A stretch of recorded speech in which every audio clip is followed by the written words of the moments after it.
Magandang araw po sa inyo lahat. Welcome po sa panibagong video natin dito sa Makapili TV. Ngayon po ang pag-uusapan natin ay yung asawa po ni Tony Gonzaga na si Direk Paul Soriano sinibak na pala or sinibak na daw sa gabinete ni Pangulong Marcos.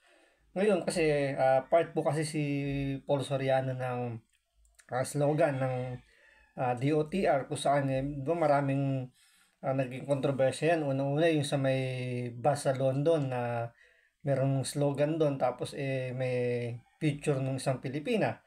Pangalawa yung sa I Love Philippines na ginaya daw yung concept sa ibang bansa tapos ang mga pinaglalagay ay mga tourist spot ng iba-ibang bansa.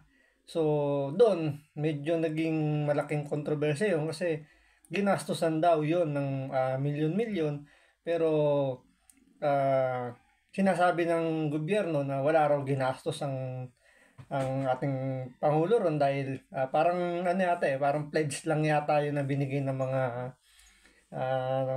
kumpanya or parang tinerminate din kasi yung contract dahil nga nalagay sa issue. So ngayon, alamin natin kung nasa na ba tong si Paul Soriano. Pero bago po natin simulan yan, hingi lang po ng konting lambing sa inyo. Baka pwedeng pakipindot yung subscribe button. Kung hindi pa kayo na-subscribe, konting lambing lang naman po. So, tuloy na po natin to. Wala na sa Malacanang ang dating Presidential Advisor on Creative Communications na si Paul Soriano. Yan ang nabunyag sa budget deliberation ng Office of the President sa Senado. Sa deliberasyon, muling naungkat ang kontrobersyal na tourism ad slogan na "We give the world our best" na nalagay sa isang bus sa London. Sabi ni Senate Committee on Finance Chair Sani Angara, hindi galing sa Office of the President ang pondo para riyan. Ang tanging nakakalam umano rito. Ayan ang magandang comment, sabi ni Teresita. Kaya nga nagustuhan ko si Yorme dahil may resibo kahit taga Davao ako. Yan ang mga perfect comment. Diba? Perfect comment. Yung mga ganyan na magaganda. Kasi, una-una, hindi, pag tayo bumoto ng presidente, hindi naman presidente lang ng Davao. Hindi lang presidente lang ng Ilocos. Hindi naman presidente ng Metro Manila. Pag tayo po ay bumoto, boboto tayo ng presidente ng buong Pilipinas. So, napaka-importante na yun yung kanila accomplishment. Kaya nga natin na-consider, alam mo, nung tayo, di ba, kung sino ba dito yung matagal na dito?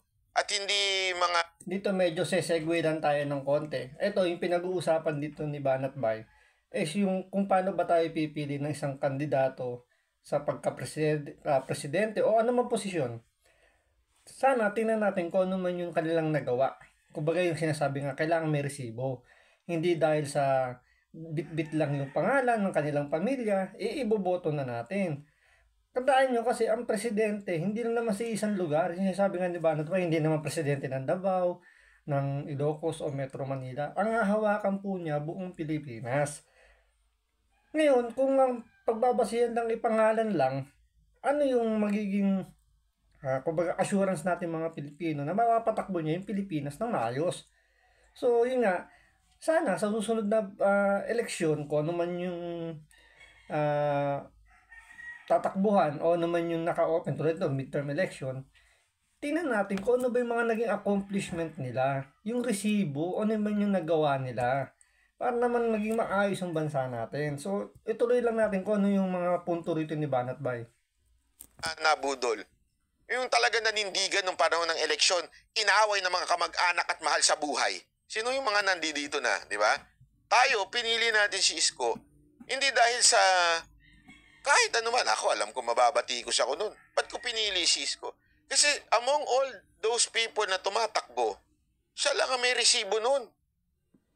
Na meron talaga, di ba? Kitang-kita natin yun, may resibo siya nun. In 3 years, ang daming accomplishment. Nakita natin yun. Pinuntahan ko pa nga isa sa mga accomplishment niya eh. Di ba? Yun ang dahilan. Accomplishment. So dapat, ganun tayo sa susunod na eleksyon. Huwag tayong umalis doon. Accomplishment tayo. Resibo tayo. Ika nga, doon tayo. Hindi yung regionalism, pagiging babae sa babae.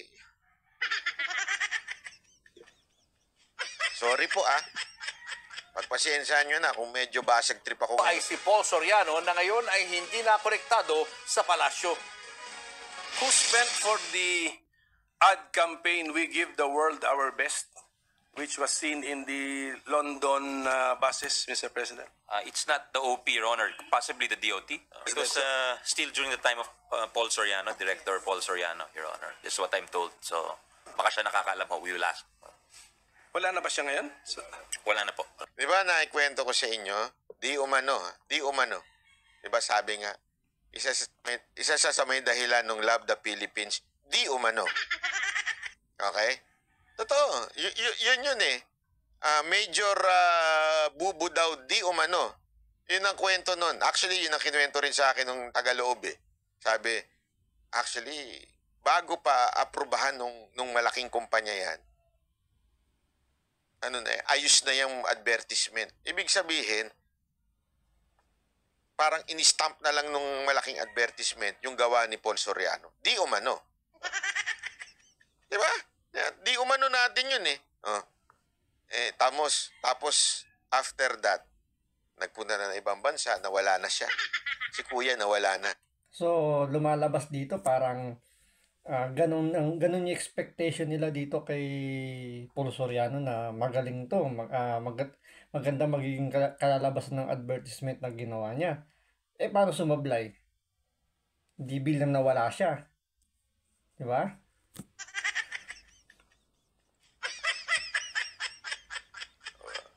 Yung pala, wala na siya sa gobyerno.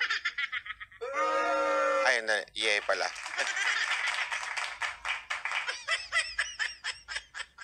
Di ba? At least, front lang yung media sa... Oo nga eh. Hindi, alam mo, yan ang mahirap talaga eh. Wala namang problema, di ba? Nung tayo nakakita tayo ng, si Secretary ng DA, mukhang maganda yung kanyang positioning, di ba? Mukhang, meron talagang, totoo naman, kilala yung mama na yun, yung sa Secretary ng DA. Tapos, dahil sa bayad utang. Walang problema yun. Bayad utang. Talaga kailangan bayaran ng utang. Iba dyan, nagbabayad. Pero ito si Paul Soriano, parang bayad utang din daw dahil sa tumulong during the campaign. Pero ano ba accomplishment niyan para sa totoo? Ito may nagsabi pa nga sa akin. At saka, paano tumulong? Binayaran naman yan. Oo, kasi kamag-anak yan ang alam ko kamag-anak yan ni First Lady. Pero, imposibleng hindi binayaran niya sa mga ginawa niya. Especially kay Tony Gonzaga, na kinuha nilang pinaka-host. Imposibleng din walang bayad yung talent fee niyan. So, paano mo nasabing tumulong? Kung binayaran naman yung kanilang, di umano binayaran daw yung kanilang mga talent fee. So, hindi dapat i-credit na sabihin na tumulong. Para sa akin po yun Ewan ko kung totoo to kasi hindi ko na pinapanood mga pelikula niyan. Ang pangit daw ng pelikula niyan eh. Kaya nga nung may nagsabi sa akin, "Bay, panoorin mo yung pelikula niya." Ang pangit ng pelikula, hindi ko alam bakit in-appoint yan. Walang accomplishment na maganda yan. Sabi ko, ganun ba? Hindi ako sure, hindi ko kasi alam kung may magandang nagawang pelikula yun eh. Sige nga kayo, magbigay kayo ng pelikulang natatandaan yung dinirect ni Paul Soriano.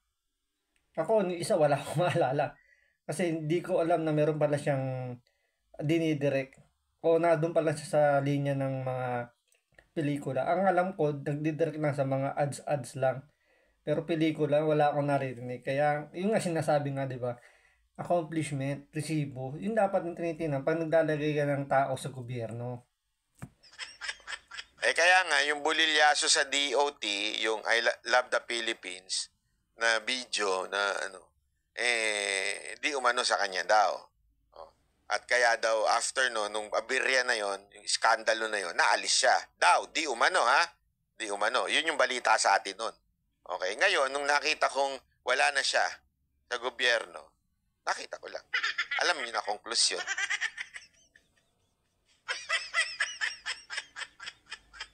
Yan ang mahirap pagka nag-a-appoint ng dahil sa utang na wala namang accomplishment.